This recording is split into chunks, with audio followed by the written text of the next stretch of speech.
Hey guys, and it's the Funkyplaybrothers, and please remember to subscribe to our YouTube. And today I'm reading Tales from the Pizzaplex, Bobbiedots Conclusion, or Bobbiedots Part 2. And I'm going to read them in 3 different parts. This will be part 1 of 3 parts for the full story. And it's Five Nights at Freddy's, Tales from the Pizzaplex, by Andrea Waggener. And Bobbiedots Part 2. Abe should have been happy with his recent promotion at the Mega Pizzaplex that allowed him to live in the Fazplex Tower. But he learned the hard way that the perk was not guaranteed. There had been only one off-limits apartment available when it came time for him to move in. He tricked his way inside, hacking the system to give him a place to stay. It seemed great at first. At least he was no longer homeless and living inside a pile of tires on Roxy Wasteway. And it wasn't just a roof over his head. He had the Bobbiedots to take care of him. Olive, Rose, and Gemini, each with a different function, were holograms that took care of his every need. When strange things started happening around the apartment, they blamed it on the Gen 1 Bobbiedots that lived in the ceiling crawl space. The Gen 1s couldn't be turned off and still tried to help, even though they didn't really understand what helping meant. They'd already nearly boiled Abe alive and almost caught his hand in the garbage disposal. But lately Abe was starting to wonder whether the Gen 1s were really the cause of this misfortune. Freshly showered and thankfully unscaled, Abe moved around his bedroom, getting ready for work. His holographic helpers, the Bobbiedots, hovered on the screen near his closet.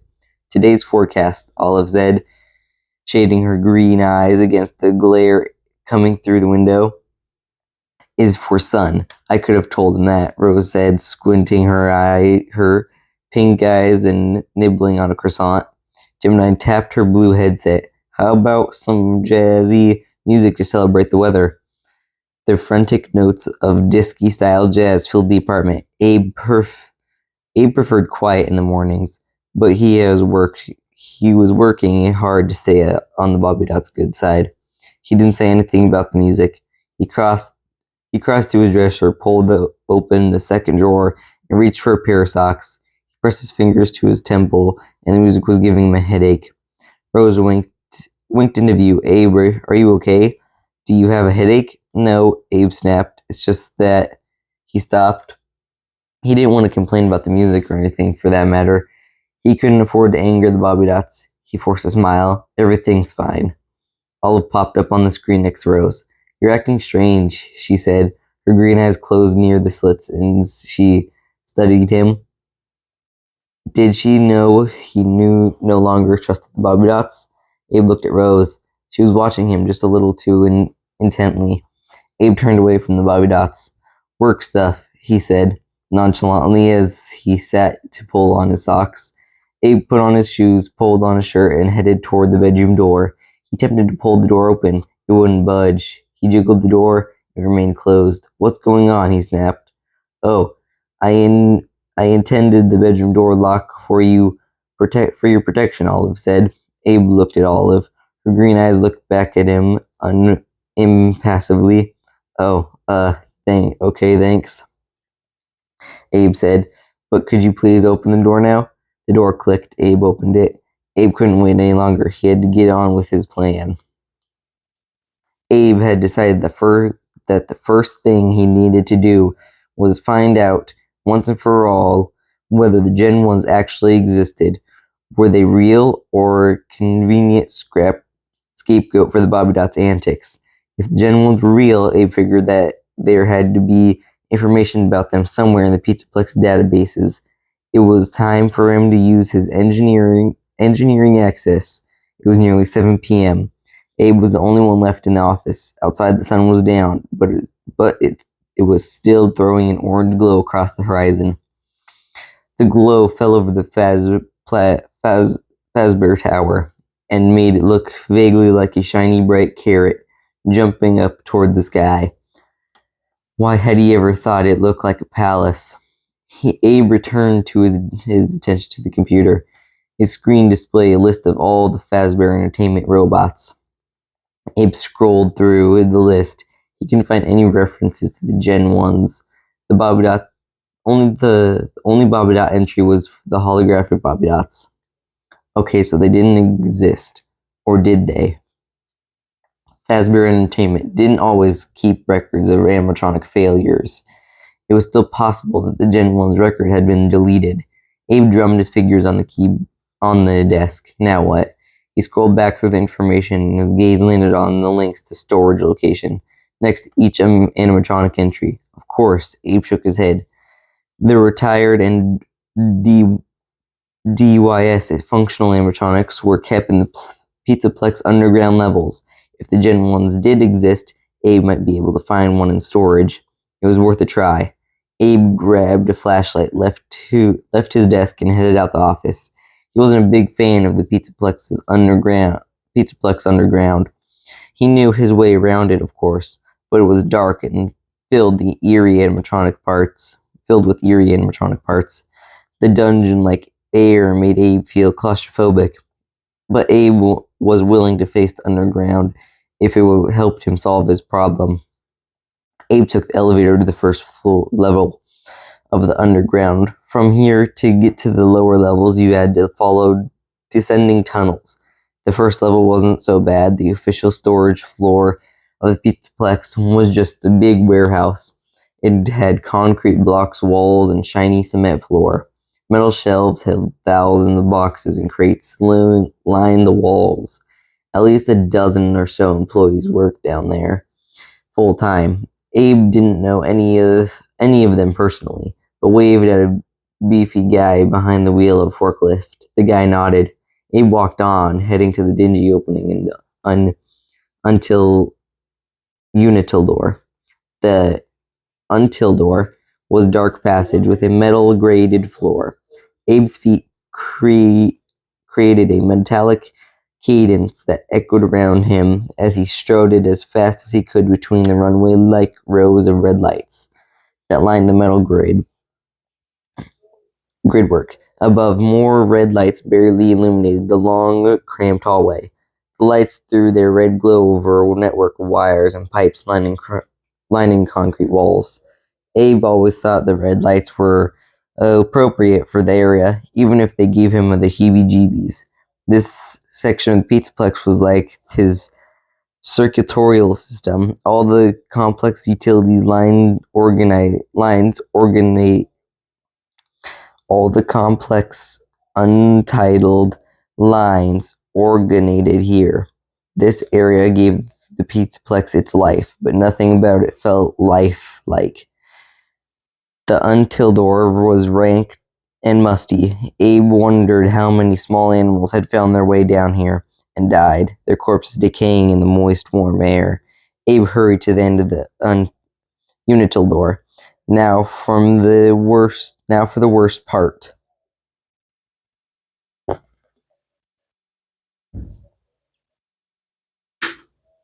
Abe's pace slowed as the metal gates gave way to smooth concrete again. The floor sloped downward and curved. Abe turned on his flashlight and swept the area in front of him, and on the other side of him, to be sure he was alone. This was the sewer. It was even darker than the Unitil door. A graveyard of damage and discarded animatronics. It seemed to Abe that the Pizzaplex had enough square footage to designate a friendlier area for robotic rejects, and that it was a waste of money to let their old metal turn to rust. But he wasn't in charge, and this was where the old and useless were left to languish. Abe had reached the sewer level and squared his shoulders and took a deep breath. With concrete walls and cement floor similar to the storage level, the sewer area wasn't a real sewer per se. Yes, a large sewer pipe ran through it, but it wasn't itself the conduit for sewage. You didn't have to slosh through excrements to move through this section. It did, however, smell like you were sloshing through excrement. The odor down here was feuid and nauseating, whereas the storage level was kept clean and was brightly lit. This floor was a little more than an indoor landfill, and it was infested with wandering, wasted animatronics. Abe sucked in his breath when his flashlight beam landed on one such animatronic, the pitiful remains of a glam rock chica resting against the outer sewer wall, blinked at Abe and raised a handless arm. The lower part of Chica's face was a gaping maw, and the unblinking eye was staring upward. Abe hurried past, trying to ignore the way Chica's head turned to follow his movement.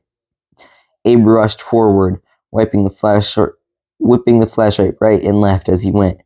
This might have been a fool's errand, and he knew, but he had to give it a try. If he found a Gen 1, he'd have a better idea of what he was dealing with. If he didn't, well, that didn't necessarily prove the bobbiedots were lying. The underground was a huge area. He wouldn't be able to search it all. Abe particularly ran through the sewer, dodging past a small army of wandering skeletons and a multi-multied animatronics. As far as Abe knew, no human had ever been hurt by the roaming robots, but he wasn't taking any chances. Abe searched the underground until well after midnight, but then he was a jingle of edgy nerves. He was hot, he was dirty, and he was discouraged. Even though he was moving fast, he'd been able to identify every animatronic he passed. None of them were Gen 1s. It was time to give up. Abe was almost at the end of the corridor when his flashlight beam landed on a purple hippopotamus. It was a Mr. Hippo! Of all the animatronics, Mr. Hippo was his favorite. He was one of the friendlier looking machines. Abe thought of the hippo as a sort of grandfatherly character. Abe studied the unmoving hippo before him. Mr. Hippo was supposed to have blue eyes and 4 teeth on his bottom jaw. He was also supposed to have a black top hat. This Mr. Hippo's eyes were missing, so were 2 of his teeth and his hat. He did, however, still have the flower and button on his chest. Abe reached and patted Mr. Hippo's shoulder. The hippo didn't move. Abe started to turn away, but he stopped when his gaze landed on a hint of purple on the floor, a few feet from Mr. Hippo. Abe bent over and picked up Mr. Hippo magnet. I remember these, Abe whispered. He rubbed his fingers over the small Mr. Hippo face. Mr. Hippo magnets were novelty toys that had been recalled several years before. The magnets, Abe remembered, were so strong they'd short out electronics. The magnet probably was strong enough to disable the locks in his apartment. He could use it to get out of his bedroom at night and find out what the bobbiedots were doing. He could no longer rely on them to open doors, and he didn't want to tip them off to his plans. Abe pocketed the magnet. It was time to go back to his apartment and get the truth. Abe pulled on his pajama bottoms and threw back the covers on his bed. He sat down on the edge of the mattress and sighed, feeling a strange longing for the nights when he'd crawl into his sleeping bag in his tire fortress. Tonight was the night. Abe had gotten home too late the night before to initiate his plan, and the bobbiedots had already been suspicious of the late arrival. Now he was going to bed early in the hopes of getting some sleep. Before he did what he would plan to do, Rose and the other 2 bobbiedots hovered on the glass panel above the head of the table. Rose watched Abe with her big pink eyes. Abe looked at the bobbiedots in turn. Good night. The bobbiedots gazed at him unhappily. He couldn't read their expressions very well. Did they feel sad for him? Were they annoyed with him? What were they planning next? Good night, Abe said again. The bobbiedots blinked out of view. Abe waited a couple minutes. Then he set his alarm for 2 a.m. He turned off his bedside light and got in bed. The alarm woke Abe at 2 a.m. He sat up and looked around. All of the screens were dark. So was the apartment. Abe reached under his pillow and pulled out the Mr. Hippo magnet. Since he'd found the thing, he'd kept it with him all the time. He hadn't wanted to leave it lying around for the bobbiedots to spot. Abe tucked his feet into his slippers and shuffled quietly to the bedroom door. Abe swiped the magnet at the lock. It clicked. The bedroom door swung open. Abe crept out of the bedroom and looked around the darkened apartment. His plan was going to get into the main terminal near the kitchen. There he'd hoped he could monitor the bobbiedots' activity while they were dormant. Abe got as far as the coffee table before he heard the noise. It was the same noise he'd heard so many times during the night. It was a soft swish of movement, and it was close, too close. Abe crouched low, ducking behind the sitting area's partition. He froze and listened. He heard a rustling sound and a scrape. Slowly he leaned forward and peered around the partition. His gaze followed the direction of the sound.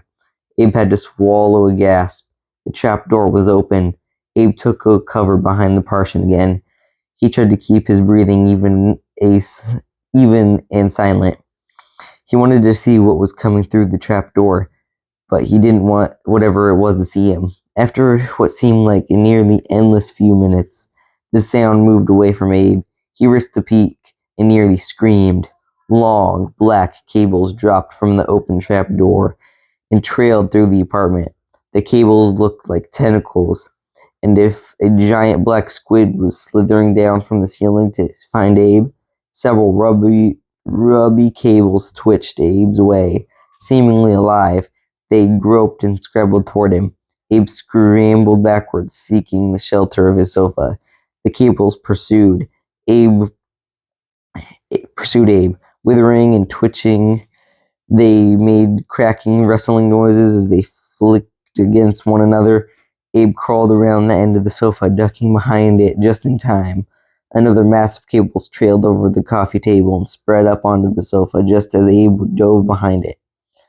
One of the cables flipped over the top edge of the sofa, just a few inches from Abe's face. Up close, it was clear that the black cord wasn't a snake or a tentacle. It was an electric cable. But it didn't act like any electric cable he'd seen. It quivered and pulsed with life of its own. Abe twisted away from it and looked up at the ceiling. A mass of writhing cables hung down through the trap door opening. The cable near Abe flipped toward him. He flattened himself to the floor and scooted on his belly around the end of the sofa. Taking refuge behind the easy chair, there was concentrated on breathing. Were the cables the Gen 1s? His bobbiedots weren't lying. The Gen 1s were real. Goosebumps erupted on Abe's arms. His muscles went taut. Crouched, frozen in shock, Abe listened. The cables made whirling sounds, and they slid through the apartment.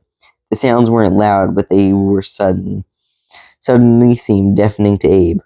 Or was it the sound of the blood rushing to his head, or the sound of his heart trying to beat his way out of his chest? Abe struggled to accept what was happening. There was an old robot sneaking around Abe's apartment, and it wanted to kill him. Abe scooted around his easy chair. He looked toward the main terminal. He wanted to access. Abe's breath caught. He wouldn't be accessing the terminal tonight. Gen 1 was at the terminal. Abe gawked at the cable trailing robot. The Gen 1 was clearly a precursor to his bobbiedots. This one shared Rose's bright pink coloring, but this version of Rose, 3, Abe thought, as Rose hadn't intentionally introduced herself, was severely damaged. The top of 3's face and one of her eyes were missing, exposing the blackened metal beneath. The smooth plastic surface, her endoskeleton was cracked and revealing parts of her metal rib cage. The rest of the endoskeleton mirrored Rose's feminine form. except for an open midsection that revealed black wires and severs. And instead of Rose's pink pigtails, their three's hair was made of black plastic, covered power cables, and cascaded from her skull like a tangle of wriggling snakes. It reminded him of Medusa. Abe's breathing had gone shallow, but he forced himself to study the robot. He had to know what he was up against. Whereas the Gen 2's bobbiedots colored designations were prominent outlining of their clothing and filling their eyes, and the streams of lights that made up their hair. The Gen 1's color were more subtle. 3 had one hot pink eye, a hot pink glow from her chest area, and a hot pink light panel on her right thigh, and on the power box midway along one of her cables. As Abe watched 3 interface with the main terminal, he was so mesmerized by the robot that he wasn't prepared when it suddenly turned and started moving toward the sitting area, and was coming directly toward him. But the robot didn't seem to see him. It wasn't reacting to him at all. 3 turned to the right and moved toward a wall socket. She either didn't care about Abe, which was unlikely, or she couldn't see him. Standing carefully, Abe side-led around the sitting area to get a better view of the robot. He watched her as she felt around the wall. No, he concluded she couldn't see. Abe exhaled in relief, but he exhaled too loudly. The robot whirled toward Abe, and she opened her mouth. 3 let out an ear-splitting keen that pierced right through Abe's eardrums and speared his brain. He couldn't help himself. He screamed too. She charged it toward Abe. Her cables were whirring around her. Abe tore back towards the bedroom. When he got inside, he slammed the door closed, engaged the lock, and backed away. He picked up his bedside lamp and brandished it like a club. He listened fully and expected the robot to crash through the door. His chest heaved, his whole body shook. Abe waited. Nothing happened. Several long seconds passed, and Abe heard the scratching, rustling, retreating of cables. The sound retreated from the bedroom door. There was a thump, and the trapdoor closed. Abe collapsed onto his bed. He fell back, then curled up on his side. He now knew who his real enemy was. It wasn't the bobbiedots after all. Before Abe went to bed the next night, he pulled out his laptop to write to his mom, who lived at the facility to treat her long-term illness. He wrote to her every week, but he had been lying to her every week for months about the state of his life, except for a brief window of her time when things with the bobbiedots were good. He hadn't wanted to trouble her with the news of the homelessness before, and then he hadn't wanted to scare her with the stories of the danger he was in. But after weeks of lying, Abe wanted to tell her something true. He needed some comfort that wasn't coming from a holographic creature. Abe stared at his fingers poised over the keyboard. They were trembling, and he clenched his fists. He couldn't tell his mom about what he'd seen. He didn't want her to know how scared he was or how much danger he was in. He thought hard for a few seconds. Then he stretched out his fingers and started typing. Did you have a good day, Mom? I hope you did. My day wasn't as good as I wanted it to be. I have a problem I need to solve, to be honest. It's stressing me out. But I remember what you always told me about problems. If you look at them the right way, they're always opportunities. I'm not sure how what I have to deal with is an opportunity, but I'll do my best to see it that way. I miss you, Mom. Love you. Abe. Later that night, Abe tried to do what he had told his mother he was doing. What else could he do about the Gen 1s? He couldn't go to anyone for help, and even the bobbiedots couldn't deactivate the Gen 1s or stop them from entering the apartment. The only thing Abe could think to do was watch the Gen 1s enough to get an idea how to stop them. It filled him with dread, but he had to do it. Abe's alarm went off at 2 a.m. He rubbed his eyes, gathering his courage to get out of bed. Bobbiedots continued to lock Abe in at night. They said it was for his own good, and he couldn't argue with them. Not after what he'd seen. Keeping the Gen 1s out of the bedroom was definitely a priority. But the Bobbiedots didn't like Abe's attempts to watch the Gen 1s either, so he kept using the Mr. Hippo magnet. As Abe stepped into the sitting area, his skin prickled. He spotted a Gen 1. It was the blue one. Just as Abe had labeled Rose's counterpart as 3, Abe immediately thought of Gemini's blue-eyed counterpart as 1. He hadn't yet seen Olive's counterpart, 2, and that was okay. One Gen 1 at a time was enough. Abe pressed back against the wall as one scuttled past. He held his breath. When the robot turned and looked toward him, when it did react, he realized 3 wasn't the only blind Gen 1. 1 was blind too.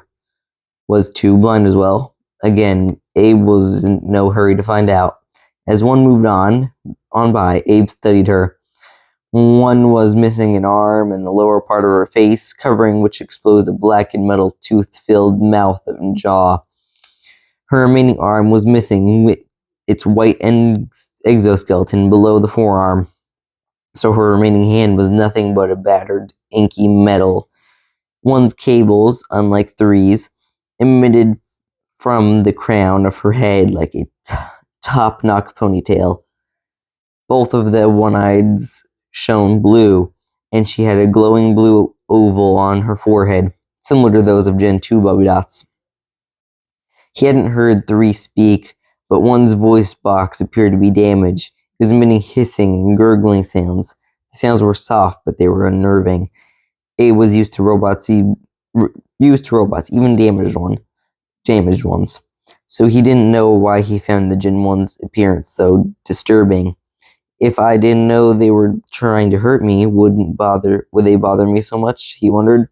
Yes, even then, he was pretty sure that they'd make his skin crawl. It was their cables. Abe Abe shifted his attention to the cables now. He recoiled from the conversive flow of the black cables that moved along with 1. Looking at the black tail-like thing streaming behind 1, Abe felt like his apartment had been transformed into a nest of vipers. As the cables twitched near him, Abe shrank back as if a single touch of their twitching ends could kill him instantly. For all he knew, the cables were just that deadly. He really didn't want to find out. 1 moved off, heading toward the kitchen. Abe waited for a moment and then followed her from a safe distance, stepping carefully to avoid the trailing cables. He leaned forward to study her movements. She didn't seem to be doing anything except feeling the counter and cabinet surfaces. It almost seemed like she was looking for something. Maybe she was seeking the next best place to lay on one of her deadly traps. Abe led through the sitting area to get closer to the kitchen. Unfortunately, he wasn't as careful as he should have been. As he passed an end table, his leg brushed against it and the table shifted, jolting his lamp. The lamp didn't make much noise as it wobbled slightly, just a little rattle, but the noise was enough to get 1's attention. What the Gen 1s lacked in sight, they made up in hearing. Her head slowly rotated toward Abe. He froze. 1 stared directly at Abe. He held his breath. Her servers clicking. 1 turned away from the kitchen. She took 2 ponderous steps toward the sitting area. The black cables throbbed and surged. The rubbery cords were only a couple of feet from Abe's legs. He stared at them and swallowed hard, leaning backward. Abe was afraid to move from his position, though. Even the stealthiest of steps would get one's attention, and she was close enough to grab him if she knew he was there. One took another step. She was so close that Abe could see each scorched barren metal tooth in her flailed open jaw. The glowing light from her beaming blue eyes fell across Abe's face. He had to blink and shifted his head slightly to avoid being blinded by the intensity of her unfocused gaze. One was so close, too close. Abe couldn't believe he'd let himself get cornered like this. If one realized he was here, Abe couldn't hold his breath any longer. He opened his mouth and exhaled as quietly as he could. He wasn't quiet enough. One lunged towards Abe, her bare metal hand hanging open, seeking something to grab. Abe had no choice. He had to move. Abe edged towards the bedroom, and thankfully one didn't appear to hear him. With a low hum, her head rotated left and right as she sought him. She reached her single arm out and swept the air around her, feeling for him. Abe took another hesitant step and cringed when his hip skimmed the sofa upholstery with a soft shushing sound. One reacted immediately. She moved in his direction, blocking his way to the bedroom. Abe went the other way, sprinting as silently as possible. Through the kitchen, heading toward the office. Abe pulled up the office door, closed it behind him. It clicked as he shut it. One probably heard that. How long would it take her to corner him in this small room? Abe put his ear to the door and listened. The slithering rustle of one's cables was coming his way. He turned and looked around the office. He was darkened, but he could easily see the hulking shapes of furniture. He scurried over to the desk and ducked beneath it. Abe settled on the plush carpet, pulling his knees up tight to his chest to fit in the tiny space. He tried to calm his staccato breathing as he ignored the sweat that warmed its way down the back of his neck. What would one do if he got a hold of him? She only had one hand, but it was powerful metal. It could easily crush his bones or choke the life out of him. Stop it. He couldn't listen for his attacker if he was entering the worst case scenarios. Abe wasn't sure how long he waited. It felt like hours. His head ached in the effort of trying to listen, but he no longer heard anything. Nothing. No whispers, no rustling, no taps or clicking. Had one returned to the crawl space? She must have. If she was still moving around, he'd have heard her. Abe pulled in a long, quiet breath. He gently crawled out from beneath the desk and stood up. Painstakingly crept to the office door and pressed his ear to it and listened. He heard nothing. Abe reached out a trembling hand and gripped the cold metal of the office door's handle. He held his breath and pushed it down. He paused, then pulled the door open until he could just peer through the resulting crack and see into the kitchen. He looked at the shadows, mottling the table and the counters. The area was clear. Then he looked up. A tangle of cables still dangled from the open trapdoor. One was still down here, somewhere. Abe started to close the office door again. Before he could, the cables began to shift slackingly. One was coming closer. Abe couldn't get trapped in the office again. The door didn't lock. He opened the door farther and surveyed the apartment. He mentally cataloged his options. He could dash into the kitchen and find a weapon, but what good would a paring knife do against a steel robot? He could race toward the apartment door. No, he didn't want to bring attention to himself by fleeing into the hall. in his pajamas. He was still technically squatting in the apartment against regulations. No matter how scared he was, he couldn't risk something alerting the front desk. He could stay where he was and hope for the best. No, he was tired, and he didn't trust himself to stay on the alert for much longer. He really just had one option. He had to try to get to his bedroom. Abe looked left and right. Although he could see cables, he didn't see one. She must have been in the sitting area, probably behind the sofa. That was the direction the cable seemed to stream. Abe stepped out of the office and tiptoed through the kitchen. If he could get around the fridge, it was a straight shot to the bedroom.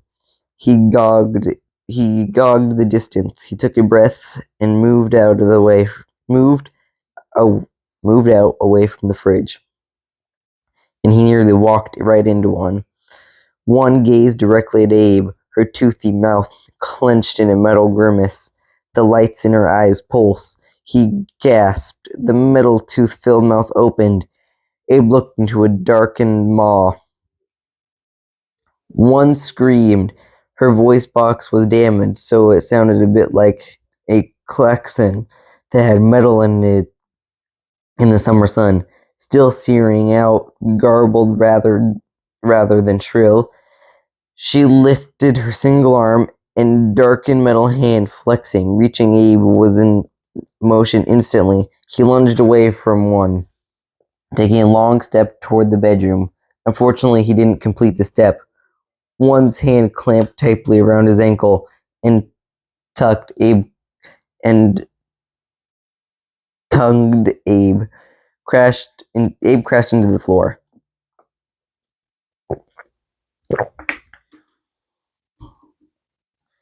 His head grazed the coffee table on his way down, and pain shot through his temple. He landed on his stomach. The air was knocked right out of him with a grunt. The apartment floor quaked as one leaped toward Abe, her heavy foot landing next to his head. Abe rolled to his left. He managed to avoid her outstretched arms. At least this meant his leg was free. Unfortunately, he couldn't avoid the cables. They were everywhere, and they snapped into frenzied motion, whipping through the air and hitting Abe's bare arms and neck. It felt like he was being flogged from all directions. His skin was abranded and sliced, even flailed in places where wires had broken through the protective cabling. Abe rolled, trying to free himself from the writhing cables. Soon he was on his feet. Staggered, he tore around the back of the sofa, and that's when he discovered one wasn't the only Gen 1 that had come down out of the crawl space tonight. As Abe rounded the back of the sofa, his ankle was once again ensnared in the tight grip of a powerful, sharp metal fingers. Abe screamed. Two answered Abe's scream with one of her own. When she screamed, her broken lower jaw creaked and flopped to the side. Abe shuddered as he looked into the blackness beyond her metal teeth. If 1 and 3 were damaged, 2 was ravaged. She was a stripped-down metal endoskeleton, topped by a molted one-eyed skull. Even her cables were laid bare. Copper wiring spouted from the top of her mangled cranium. 2 was nothing but a stark metal torso and skull steaming exposed wires. 2's hip sockets were ragged and both limbs had been torn away. The only way 2 could move, obviously, was to drag herself along by her arms. She was able to do that amazingly quickly, her movements spider-like, as she squirmed closer to Abe now. Her exposed wires sparked around her. One of these sparks landed on Abe's calf. He yelped. 2 did the same, and she tightened her hold. 2's grip on Abe was vise-like. Red-hot pain shot through Abe's ankle. He swore he could feel his bones being crushed. Panic overtook him, but the adrenaline that surged within gave him strength. Abe kicked out hard. He wrenched his foot from Two's grasp. He winced as he pulled his leg back and jumped to his feet. He turned. He was once again face to face with one. Abe paused, which gave Two time to grope her way up his leg and clamber her hands around his thigh. Abe bellowed. Warmth flowed through his leg. One extended her single hand toward Abe's face. Abe pulled his head back from the metal fingers. The metal fingers kept reaching. This was it. They were going to kill him. Suddenly the TV came on. A perky blonde, metal-realistic weather reporter blasted into the room. The sound was deafening. One recoiled, and Two let go of Abe's thigh. Both robots attempted to cover their auditory sensors. In spite of his shock and the excruciating pain, Abe was able to lurch away from One and Two while the TV cawthon distracted them. The distraction, however, didn't last long because Abe's TV didn't last. One shot toward the flat screen, yanked it off the wall, and slammed it to the coffee table. Shattered glass exploded through the room like sharp pins. It sprayed and Abe like 1,000 tiny knives. He curled into a ball, but too late. He could already feel little slices all over his body. Blood coursed down his face. His clothes were soldered. Despite the blood getting in his eyes, Abe didn't think he was seriously injured. The pain was bittering, but not profound. He could survive this if he could get to the bedroom. Abe uncurled himself and looked around. The two robots were a couple feet away. One was turning in circles, feeling the area around her. Two was skittering across the floor, arms sweeping back and forth in a search pattern. Abe held his breath. One and Two didn't know where he was, but they would find him the minute he moved. Abe looked at the glass screens. As he hoped they would, the bobbiedots appeared, their eyes wide, their hands to their faces. All three watched Abe and the two Gen 1s in horror. Abe pointed at Gemini and she blinked at him. Abe pointed at the overhead speakers and silently mouthed the music. Would she understand? Gemini nodded. Rock music blared from the speakers. One and Two screeched in anger. They battered at their heads as if trying to disable their auditory sensors. Two started crawling up the wall, dangling her metal fingers into the drywall for purchase and trying to reach the speakers. Abe stood. One stopped battering at herself. She cocked her head. Abe went for it. He raced across the glass-covered floor and dove into his room, barricading the door. Behind with his dresser. He added the chest of drawers for good measure. Then his legs gave out. He sank to the floor. The bobbiedots appeared on the glass panel above him. Turn the music off, please, Abe said to Geminin. The rock music stopped. The apartment was still. Abe listened to the shuffle of the Gen 1's retreat. But it gave him little relief. He lay back and stared at the ceiling. He imagined the Gen 1s creeping along over the ceiling above him. I recommend you wrap your wounds, Olive said. You'll need a lot of gauze, Rose said. Abe exhaled and sat up, wincing. Abe used the bed to heft himself to his feet and stumble into the bathroom. Wiping blood from his eyes, he gazed at himself in the mirror. It was worse than he thought it would be. He looked like something out of a horror movie. Every inch of his exposed arm was sliced and scrapped. His face was cut up. Cuts split his chin, dissecting his cheeks, and scored his forehead. One gouge he released had narrowly missed his left eye. Shallow horizontal slashes bisected Abe's neck. One of them was piercedly close to his jugular. Blood flowed down from his neck, soaking his t-shirt. The material, which had been pale, was blue. When he pulled on the shirt, was now a shiny dark red. It was cut into ribbons as well. His chest and stomach were lace-laddered. Most of the cuts were as shallow as one of the ones on his neck. But one was deeper. Feeling sick, Abe realized he could see subcutaneous fat oozing from between his jacket edges of one 6-inch longer slice just under his rib cage. He needed to go to the hospital. Some of his wounds would be stitched.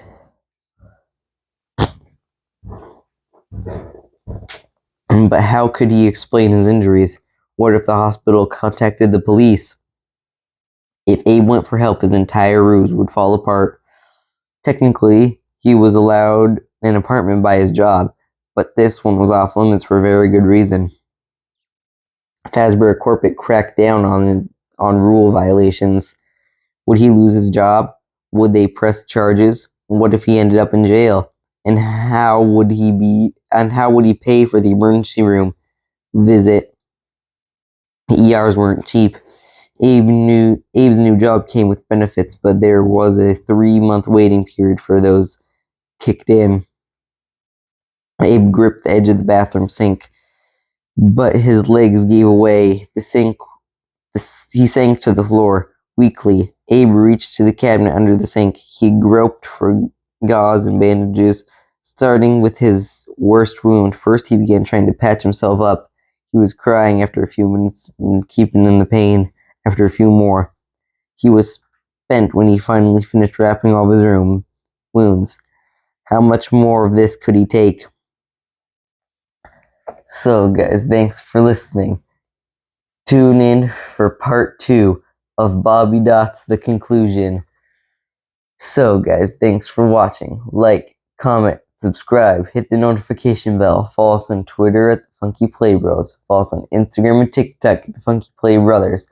Support our vlog at cashapp at the $ funkyplaybrothers so we can have more unboxings, more taste tests, more adventures, more monies, and for support. Thank you for watching. Bye.